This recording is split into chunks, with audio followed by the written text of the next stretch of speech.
مزدور اتحاد labour union کی جانب سے عید الاضحیٰ کے موقع پر شہر میں صفائی ستھرائی کے حوالے سے جہاں پر مختلف علاقوں میں کیمپ لگائے گئے تھے، وہیں پر رہنماؤں نے خود جا کر اس کی مانیٹرنگ کی۔ Sindh solid waste management board کے ہمراہ ڈمپنگ پوائنٹ بیت المکرم پر جہاں کیمپ پر موجود رہے، وہیں مزدور اتحاد لیبر یونین کے صدر Pervez Habib, Sindh solid waste management board ضلع شرقی کے ڈائریکٹر فیاض قاضی کے ساتھ وہ کاموں کی مانیٹرنگ کرتے رہے۔ ان کا کہنا تھا کہ ہمیں جو ہمارے محنت کش فرائض انجام دے رہے ہیں، ہم ان کی حوصلہ افزائی کر رہے ہیں، اس لیے کہ کراچی کو صاف ستھرا رکھنے اور خصوصاً ضلع شرقی کے علاقوں کو صاف ستھرا رکھنے کے لیے محنت کشوں نے گزشتہ 3 دن میں، آج آخری دن تھا لیکن انہوں نے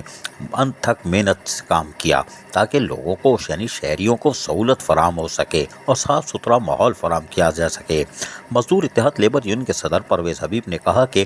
ہم اپنے محنت کشوں کے کاموں پر مطمئن ہیں، جنہوں نے کوئی کوتاہی نہیں برتی اور کوشش کی کہ وہ صبح آ کر رات گئے تک کاموں کو انجام دیتے رہے تاکہ صرف اور صرف شہر قائد کے لوگوں کو ایک بہتر ماحول فراہم کیا جا سکے۔ عزیز عارف، KBS بلیاتی نیوز کراچی۔ ایسی ہی خوبصورت ویڈیوز فیوچر میں حاصل کرنے کے لیے ریڈ بٹن پر کلک کر کے اور بیل آئیکن کو پریس کر کے ہم سب کے سبسکرائبر بننا مت بھولیے۔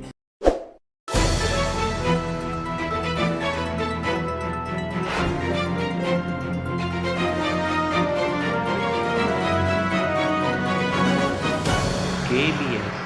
بلدیاتی نیوز۔